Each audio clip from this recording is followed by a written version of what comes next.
Tes. Bismillahirrahmanirrahim. Alhamdulillahilladzi khalaqal mauta wal hayata liyabluwakum ayyukum ahsanu amala wa huwal azizul ghafur. Asyhadu an la ilaha illallah wa asyhadu anna Muhammadan abduhu wa rasuluh. Wa nusalli wa nusallim ala sayyidina Muhammadin wa ala alihi wa sahbihi ajma'in. Radina billahi rabba wa bil islami dina wa bi Muhammadin nabiyyan wa rasulah. Terima kasih Fadil Pengurusi Ustaz Azhir Ruslan yang saya kasihi, kekanda saya juga. Ustaz Fifi Don. Saya paling muda kat sini noh.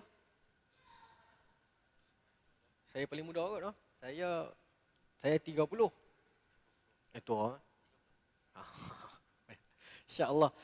Muslimin muslimat yang dirahmati Allah, alhamdulillah pertama dan semestinya kita merafakkan kesyukuran kepada Allah Subhanahu wa taala dengan limpah kurnia daripada Allah.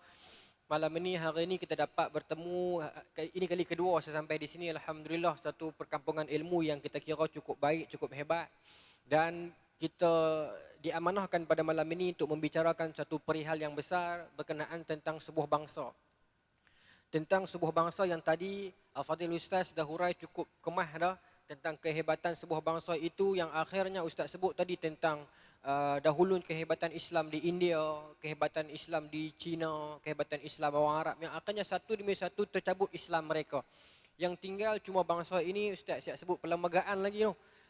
Yang hari ini Islam wajib Melayu dan Melayu wajib Islam, itulah di sudut undang-undang kan. Tapi kalau Arab tak semestinya. Kita pergi negara Arab, tengok dia tu cakap Arab, kita tahu dia alimnya, rupanya Yahudi. Kan? Tak semestinya. No? Jadi tapi Melayu di sudut undang-undang kita terpelihara, tu keistimewaan kita lah. Kita terpelihara di sudut itu. Muslimin muslimat yang dirahmati Allah, membicarakan tentang kehebatan bangsa ini, saya nak ambil muhasabah daripada nasihat Ustaz tadi, iaitu kita bercerita ini bukan untuk berbangga-bangga, bukan untuk kita nak riak takabur dan sebagainya, tetapi untuk menjadi satu motivasi kepada kita. Sebab memang dulunya bangsa ini pernah hebat. Saat lagi saya akan cerita kaitannya antara dulu dengan hari ini. Ya, mereka telah berlalu, tuan-tuan. Kehebatan itu telah berlalu. Moyang kita telah meninggalkan kita dengan kehebatan yang begitu besar. Tetapi hari ini, alhamdulillah kita seronok membicarakan kehebatan-kehebatan mereka, tetapi kita tidak meninggalkan kehebatan yang baru untuk dibicarakan oleh anak cucu kita nanti. Wa ma tus'aluna amma kanu ya'malun. Kita tak disoal dengan apa yang mereka buat sebelum ini. Tetapi kita memang membincangkan tentang kehebatan mereka, namun kita lupa di dalam kita membincangkan sejarah kehebatan, kita lupa untuk meninggalkan sejarah untuk masa depan. Muslimin muslimat yang dirahmati Allah, membicarakan tentang perihal kehebatan nenek moyang kita ini. Disebutkan di dalam banyak kitab-kitab sejarah, bahkan di dalam kitab-kitab penulisan syekh-syekh yang mengembara dunia. Ada satu syekh bernama Sulaiman Tijar. Kemudian dalam kalau kita baca Ibn Khaldun sekalipun, Ar-Rihlah menyebutkan tentang kedatangan Ibn Khaldun ke kawasan Sultan Malikul Zahir di Sumatera Pasai. Menceritakan tentang kehebatan bangsa ini yang diceritakan ribuan tahun dulu lagi. Kalau kita buka dalam Suratul Salatin ataupun kita tengok dalam hikayat Raja-Raja Pasai, ada satu riwayat yang diceritakan bagaimana perihal tentang bangsa yang tinggal di negeri bawah angin ke atas angin, saya tak nak show yang tu, tapi ada angin lah. Bagaimana telah dikabarkan kepada para tabi'in agar bila mana mendengarkan berita tentang kelahiran bangsa ini, bukan kelahiran lah, kemahsyuran bangsa ini, kenaikan kerajaan mereka, maka hendaklah dikirim kekuatan, dikirim para ulama untuk pi mencari negeri itu. Ini tuan-tuan boleh cek dalam hikayat Raja-Raja Pasai, boleh cek dalam Suratul Salatin, diceritakan kedua riwayat ini. Ya? Baik, maka tuan-tuan, bila mendengar perkabaran tentang negeri tersebut, maka bergeraklah kerajaan ini, bergeraklah para ulama ini, Syekh Ismail dan tentera-tentera dan para ulamanya datang dan mengunjungi negeri India. Seperti mana yang diwasiatkan. Bila sampai ke negeri India, akan ada seorang lelaki tunggu. Akan ada seorang lelaki yang menunggu di Malabar, di India. Maka bila lelaki itu keturunan Sayyidina Abu Bakar, disebutkan dengan namanya Muhammad. Maka lelaki itulah yang tahu jalan untuk ke negeri orang Melayu ni. Ya? Yang tahu jalan untuk ke negeri orang Melayu ni. Dan bila sampailah di India, diambilnya lelaki itu dan dibawanya ke negeri Melayu ini, dan ketika sampai, ketika itu telah menunggu seorang lelaki di tepi pantai. Yang Tuhan takdirkan hati dia mungkin pada hari itu terdetik untuk tunggu di tepi pantai lah. Iaitu disebut sebagai sang merah silu.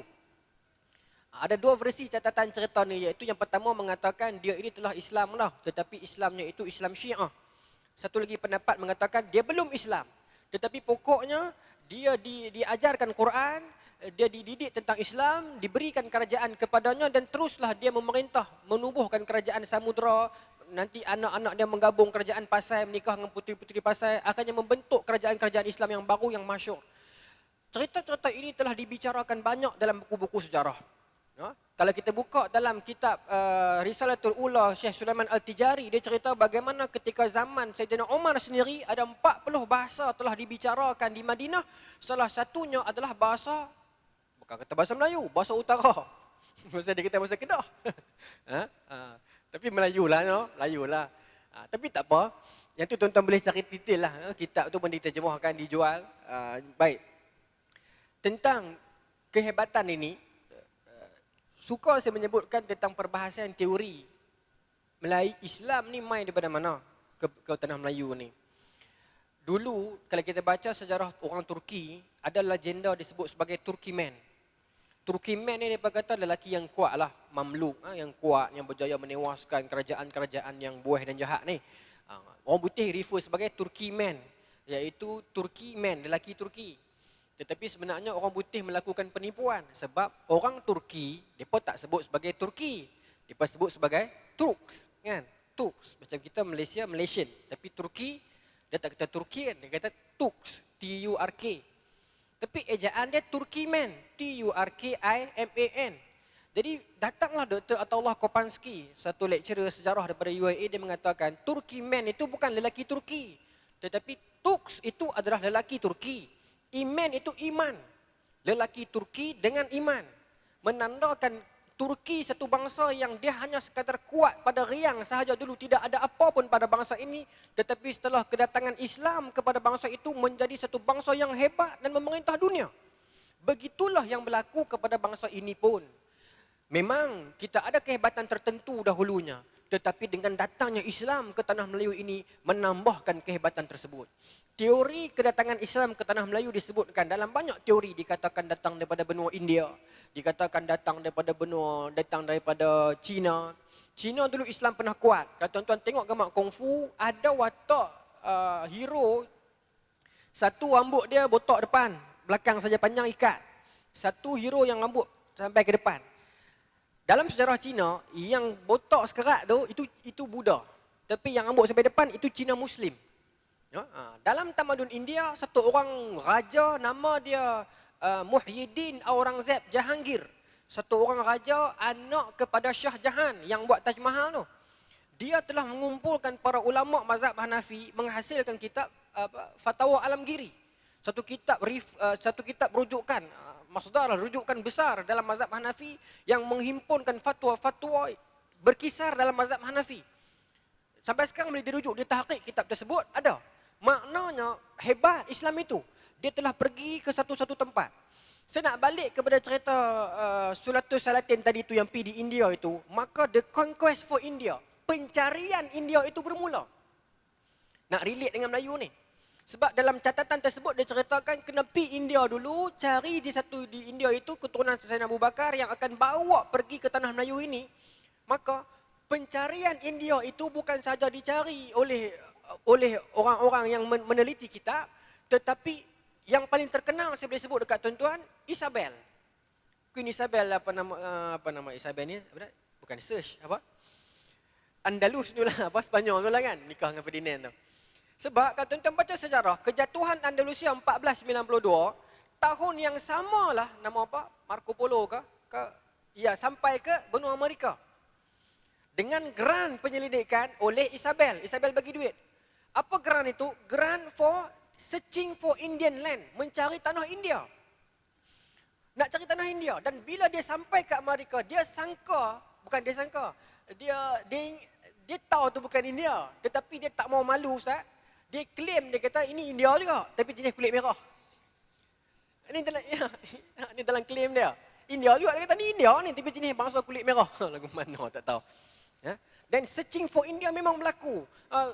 Sampai wujud Indiana, tempat-tempat syarikat Hindia Timur memang mencari. Dulu saya fikir, pasal apa nak cari India sangat? Bila kita jumpa riwayat ini, baru kita faham. Rupanya di situ ada kunci. Nak cari negeri hujung ini, negeri timur ini. No? Nak cari negeri yang benua hujung ini. Imam Syafi'i menyebut tentang India. Yang apa diceritakan kehebatan bangsa ini dan sebagainya. Tapi malam ni kita nak cerita bukan bahasa India kan. Nak tahu bahasa Melayu. Tapi kunci dia ada di sana. No? Okey, baik. Maka teori kedatangan Islam ke tanah Melayu, ini saya punya pendapat peribadi, saya mungkin salah. Ada mengatakan datang daripada Arab, ada kata datang daripada businessman yang datang berniaga. Tapi itu hebat dululah. Dulu orang bisnes menjadikan dakwah ini satu medan untuk dia. No? Baik, tuan-tuan. Saya ulang sekali lagi, mungkin saya salah lah. Tapi saya meyakini bahawasanya yang datang ke tanah Melayu itu kita datang direct, fresh daripada Arab.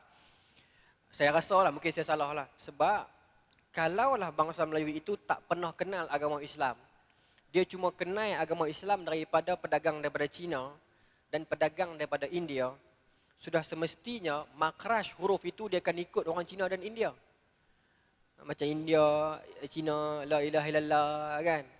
Dia mesti akan ikut sebab kalau dia tak pernah dengar langsung bahasa Arab, tak pernah tahu langsung bahasa Islam. Tiba-tiba yang bawa Islam itu daripada India dan Cina, mesti dia akan ikut tok guru dia punya bunyi lah. Ya, makraj itu. Tetapi yang dia sebut itu betul. Roinya, semua dia boleh sebut betul kan. Maka saya meyakini, mungkin saya salah, tetapi kita dapat direct daripada Arab, daripada gelombang para habib, tetapi tak dinafikan datang juga ulama-ulama India dan Cina. Ini saya berkeyakinan macam tu. Dan kehebatan juga tuan-tuan tentang bangsa ini, Tuhan mudahkan lidah mereka. Meskipun orang Kuala Lumpur, orang Negeri Sembilan, orang Melaka tak boleh sebut Q. Ayak dia tak boleh sebut jadi ayak kan. Apa lagi huruf Q ayak, pagang, ayak, tawak, ulang. Dia tak boleh sebut. Ya? Saya ingat dulu kawan saya di Kuala Lumpur nak cuba nak ambil hati saya kan. Pasal kita tak boleh cakap KL, mengaji di sana tak boleh cakap KL. Dia nak suruh ambil ayak, nak suruh ambil ayak. Hong, dia sebut hang pun, hong bunyi kasar. Hong, tolong ambil ayak. Dia tak boleh sebut. Tetapi bila dia baca qul a'udzu birabbil falaq, dia boleh sebut. Tidak, dia takkan baca qul a'udzu birabbil falaq. Dah. Walaupun dia orang Melaka, dia boleh sebut falak juga. Sebab Allah Ta'ala mudahkan lidah bangsa ini untuk mengungkapkan makhraj huruf Quran tersebut. Kehebatan dia lah. Yang Tuhan mudahkan. Kemudian tuan-tuan, apa yang ada pada bangsa ini? Satunya, kehebatannya itu semestinya kerana agamanya lah. Tidak datang Islam, kita tak tahu ke mana tuan-tuan. Tak datang Islam itu, kehebatan kita itu tidak ada tuju. Tak tahu nak ditumpahkan ke mana.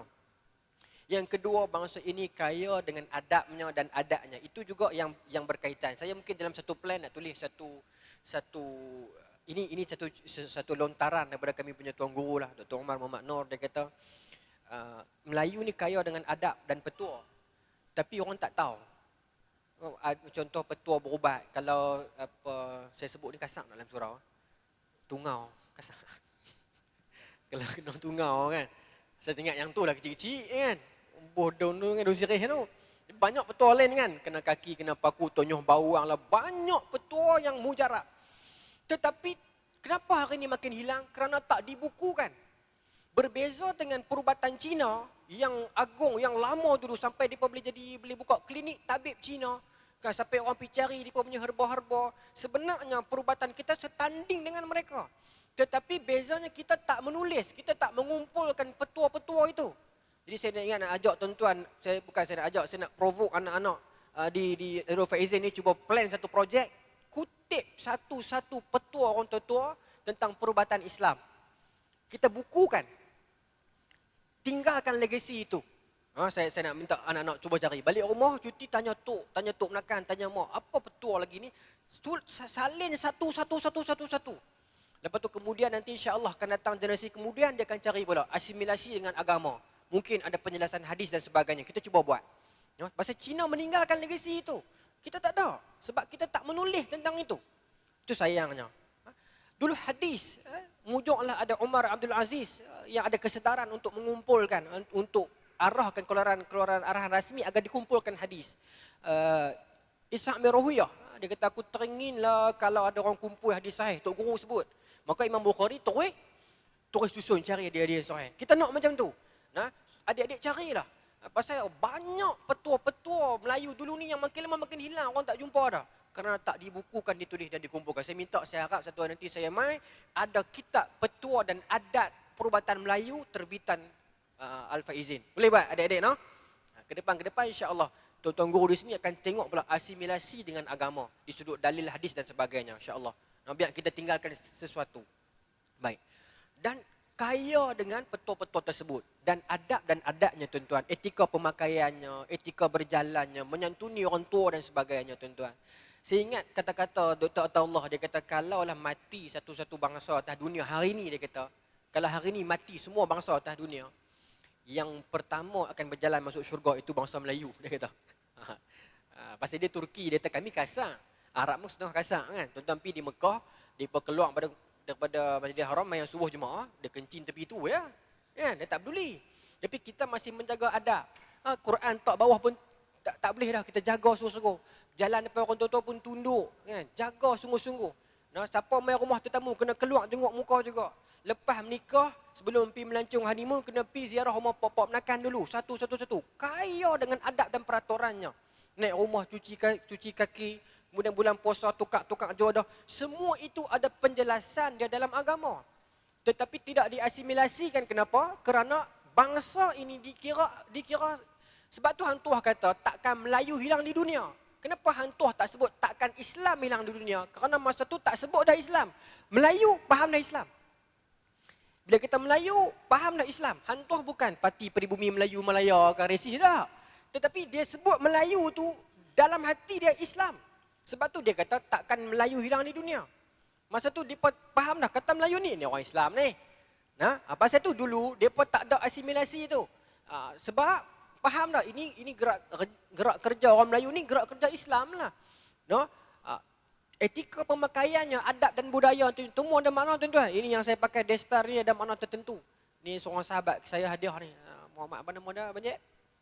Arash. Saya pergi di Kuala Lumpur dia hadiah bagi. Ada makna dia kata ni ustaz ni ada makna tertentu. Ni ustaz Azizi pakai buat ada makna, ustaz Fifi pakai buat ada makna tertentu. Kemudian bila pakai yang ni, baju kena pakai warna-warni dia kata. Memang betul kalau ikut adab. Baju warna lain, sulak warna lain, samping warna lain. Kalau kita pakai hari ni, orang kata dia ni gila, pakai tengkolok warna-warni kan. Tapi sebenarnya, dia berkata bangla kan. Tapi sebenarnya kena lagu tu. Sebab yang boleh pakai satu shoot cuma raja ya.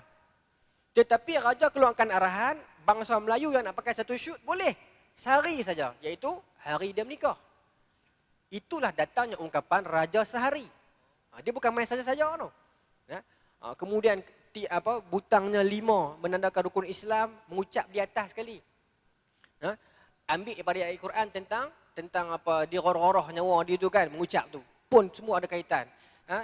Poket yang 3 itu, kenapa poket belah kiri? Sebab kiri ini tempat qalb pun. Belah jantung hati ini. Tu di sini ihsan. Terletaknya di sini. Dia buat atas ni ihsan, iman dan Islam di bawahnya. Kemudian kenapa butang ni sepatutnya, ni pun salah ni. Ni pun salah ni. Marah tutup ni. Sebenarnya butang baju Melayu, betul-betul baju Melayu yang kanan kena atas, kiri bawah. Sebab apa Melayu buat macam tu? Dia detail sampai teratur sebab melambangkan qiyam sembahyang. Kanan atas, kiri bawah. Sebab tu kalau ukiran Melayu busana dulu, kanan atas, kiri bawah. Alah, benda tu ya Ustaz, bukan ada hadis. Ya, tetapi nak abang Melayu dulu details. Dia akan relatekan semua benda berkaitan dengan agama ke dalam budaya bangsa dia. Hatta sampai buat rumah, kiblat, kok mana, tandah tak, jangan pergi menghadap kiblat. Kesemuanya itu details bangsa ini mengkhususkannya. Betapa telitinya bangsa itu. Tuan-tuan tengok binaan rumah dulu. Sampai orang putih buat kajian. Kenapa rumah Melayu dulu sejuk? Kami buat rumah tak sejuk-sejuk. Kan? Tuan-tuan, itu di sudut adab dan budayanya. Kemudian, keseniannya itu. Dengan irama syair. Arab ada syair. Bahasa-bahasa lain mungkin ada syair mereka. Tetapi satu benda ni yang bangsa lain tidak ada, iaitu yang Ustaz Azizi mulakan tadi itu. Pantun. Pantun kita ada, bangsa lain tak ada. Melambangkan kejeniusan Melayu itu adalah pantun. Sebab itu dulu-dulu bila nak pergi mengadap Minang anak orang semua, dia mulakan dengan kalam pantunnya, menandakan bijaknya Melayu itu. Dan pantun itu dia akan buat bukan min reka ya. Anak gajah mati disepak. Mereka rokok mana anak gajah mati kena sepak. Ingat senang nak sepak anak gajah. Kita tengok kucing gaduh pun lari. Tetapi dulu pantun dibuat pembayangnya dengan maksudnya mesti berkaitan. Contoh, ini saya ambil contoh saya nakal daripada Profesor Abdul Mu'ati. Kajian dia, kena sebut nama dia lah. Kajian mereka di UPM. Contoh pantun iaitu pisang emas bawa belayar, masuk sebiji di atas peti. Hutang emas boleh dibayar, hutang budi dibawa mati. Pisang mah bawa belayar tu orang buat kajian. Memang orang nak pergi belayar jauh-jauh. Pisang mah ada satu enzim, ada satu zat dalam pisang mah yang boleh menghalang mabuk laut. Sampai tahu tu, dia gaji. Kita dah ingat dia minta teka ni Ustaz, buah pisang. Tak. Ada enzim dalam pisang mah yang boleh menghalang mabuk laut. Masak sebiji di atas peti. Memang sifat pisang emah berbeza dengan pisang-pisang yang lain. Dia tak masak serum tu dia masak sikit-sikit. Maka ada peluang untuk makan sikit-sikit berbanding kalau pisang lain masak sekali, dia akan busuk sekali tu. Lepas tu pelayar dulu guna. Dan yang ketiga menandakan apa? Orang Melayu dah belayar dah. Sebab tu pantun dia tentang belayar. Dia maksudnya dia belayar. Dia bercakap benda yang dia buat dah. Dia faham. Ini hiruk pikuk. Ini kerana orang belayar ada mabuk dan sebagainya. Maka dia faham dah. Dia nak habaq pasal apa? Pasal hutang. Tetapi pembayang itu pun dia bagi maksud dia mendalam dah. Oh, kesenian mereka begitu tinggi tuan-tuan bangsa ini. Tetapi hari ini kita bahasa yang baku pun ditinggalkan dah. Bahasa WeChat net sekarang, bahasa MiChat, bahasa macam-macam lah. Saya jadi SY kan. Itu okey lagi bagi saya. Kalau saya jadi SY kira okey lagi. Ni kalau awak jadi AWK okey lagi. Maknanya kira okey lagi lah. Dia kalau bahasa Arab boleh kata macam tak ada baris lah. AWK orang faham awak. Tapi ni memang awak AWUCK ni. Yang tu korimah perut sungguh. Oh, kita cikgu di sekolah. Kadang-kadang mesej dengan budak-budak. Tak faham tulis apa ni. Mencarut ke apa kat kita ni. Rupanya bahasa dia berlagu tu. Ya, kalau sihat tak sihat lah. Dia CEYHARD. Jihad. Allahu Akbar. Dia pergi torah pula tu. Kalau kita ada singkatan boleh tahan kira. Ni dia torah pula. La hawla wala quwwata illa billah. Ini bangsa ni kreatif terlebih. Sikit lagi boleh ke Ustaz? Boleh sikit lagi no? Kemudian datangnya teknologi bangsa ini. Ini yang menarik. Teknologi bangsa ini yang kita kira satu hari ini sebenarnya ada. Kreativiti bangsa itu ada. Dulu Raffles sebut dalam buku dia bangsa ini pemalas. Tapi dijawab oleh Syed Hussein Al-Attas, dia kata memang malas. Tetapi bukan malas kerja. Malas kerja dengan hampa. Kerajaan Belanda. Kami malas kerja dengan kerajaan. Hari ni Menteri Agama tegur. Menjawab awam. Kempak duk makan lagi. Lepas tu orang Melayu dulu tak mahu kerja kerajaan. Pasal apa tak mahu kerja kerajaan? Kami ada bendang. Kami ada rebau. Kami ada kambing. Kami mewah dan kaya. Lepas tu kami malas. Bukan malas kerja. Malas kerja dengan hampa. Kami ada reta sendiri. Dulu pelabuhan Melaka besar tuan-tuan. Kapal-kapal Melaka luas. Sampai kapal Cina tak boleh masuk. Kapal-kapal Arab tak boleh masuk. Apa orang Melaka buat? Dia instead of dia besarkan pelabuhan dia, beralah Melayu ini dikecilkan kapal dia. Tu bangsa ni baik sangat. Instead of dia perbesar pelabuhan, dia perkecil kapal dia nak bagi tetamu masuk. Daripada kapal punya besar jadi kecil. Lah, bot pun sewa orang punya. No, minta maaf sebut. Kita turun pi mengai ya, tapi orang punya bot. Itu nasib bangsa kita sekarang. Baik sampai kena pijak. Tuan-tuan, maka dikaji dalam kitab bagaimana. Sekejap saya nak sebut pasal kitab tak apa. Ini saya nak pergi pasal teknologi dulu. Tuan-tuan, teknologi Melayu ini banyak. Satu kajian daripada UKM, mereka buat kajian tentang teknologi yang wujud dalam Kesultanan Melaka. Cukup hebat. Mereka ada satu kolam mandi awam di kampung Melayu Pancor di Melaka. Saya rasa kampung tu ada lagi, kolam tu tak ada dah lah. Tapi dia ada satu sistem yang dia buat fountain, air boleh pancut keluar. Ya, dalam zaman tu bukan ada orang kata apa generator apa. Tak ada lagi benda tu. Tak ada lagi, enjin-enjin pun tak ada lagi. Tapi sistem yang dia buat itu. Dunia tak bicarakan benda ni. Bila orang sebut tentang kolam mandi awam, orang cuma ingat tamadun Indus. Asoka, the Great Bath, kolam mandi awam. Sebenarnya Melaka dah buat. Dasar air percuma, kerajaan Selangor tiru kerajaan Melaka. Mandi free. Mandi free. Nah, cuma dia ada pembahagian dalam perempuan dan bukan perempuan dan sebagainya. Tetapi kita dah buat dah. No? Kemudian tuan-tuan, dalam teknologi ini, satu penemuan yang disebut dalam artikel jurnal University of Kansai, Jepun.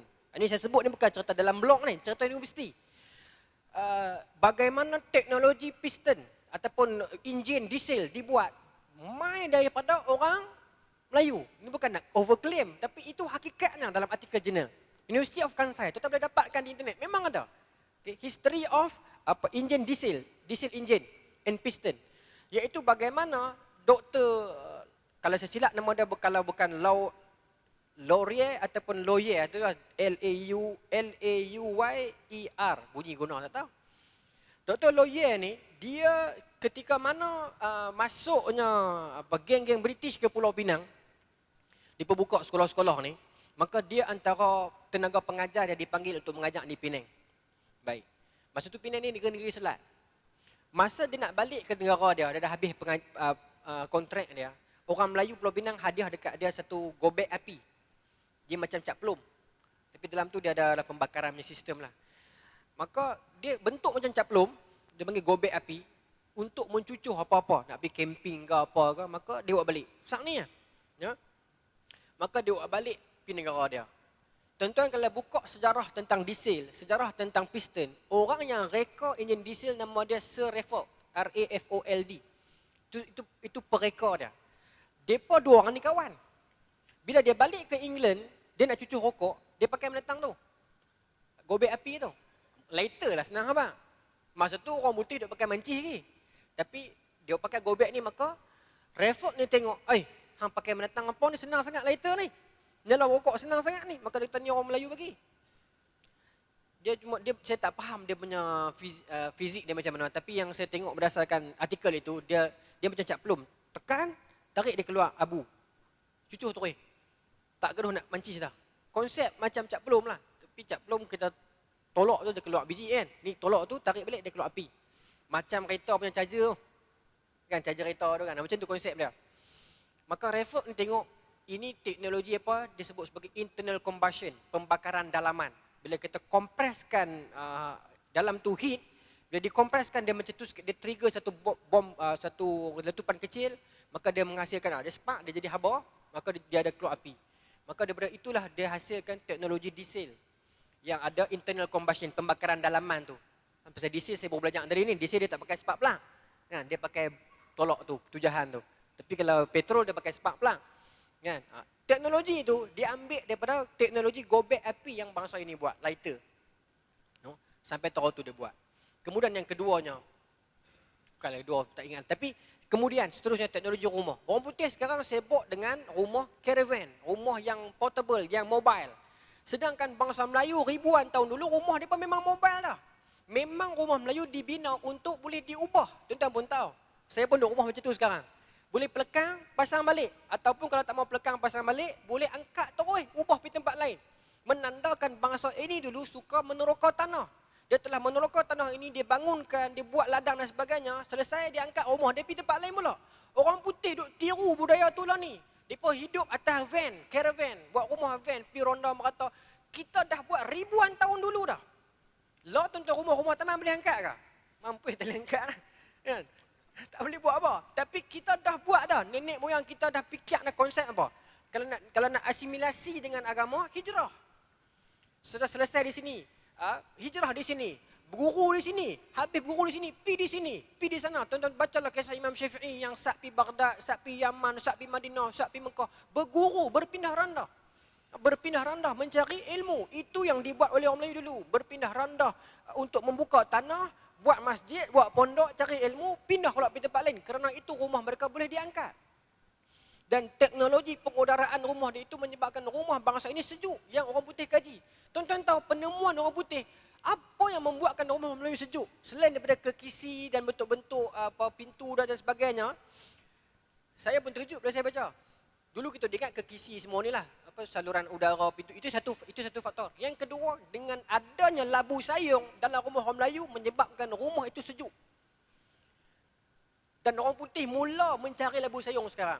Minimum 5 labu sayung dalam sesuatu kawasan bilik menyebabkan suhu bilik itu akan turun. Labu sayung kita tahulah, dia boleh menyejukkan air dalam tu.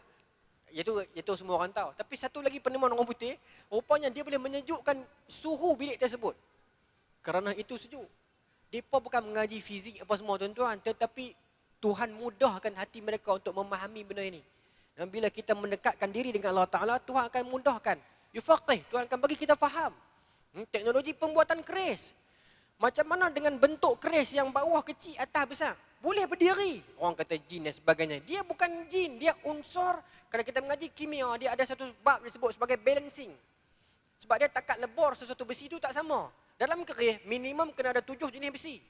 Jadi kita nak leburkan besi itu, besi yang tak sama unsur, lain besi, lain takat lebur. Tuan-tuan pun tahu yang tu. Tapi macam mana orang Melayu dulu boleh buat balancing? Saya balancing tu yang buat kimia dapat E, SPM. Susah. Tetapi mereka boleh atok balancing itu sampai berdiri keris itu, sedangkan base dia di bawah kecil, atas dia besar, dia berdiri. Kalau orang berbangga dengan piramid orang Mesir, piramid padan lah dia berdiri, bawah besar, atas kecil. Keris bawah kecil, atas besar, berdiri dia. Kerana Melayu dulu itu memikirkan tentang akademik, tentang ilmu. Dia bahas, dia bincang tentang takat lebur dan sebagainya. Tukang keris nama tukang empu nama dia dulu. Tapi mai Melayu hari ni yang tak mau mengkaji, dia kata ini bangsa ni syirik ni, ini jin ni. Nampak? Sedangkan mungkin saya tak nafi, jin pun ada juga. Tetapi kalau Melayu dulu, dia unsur sains dia. No?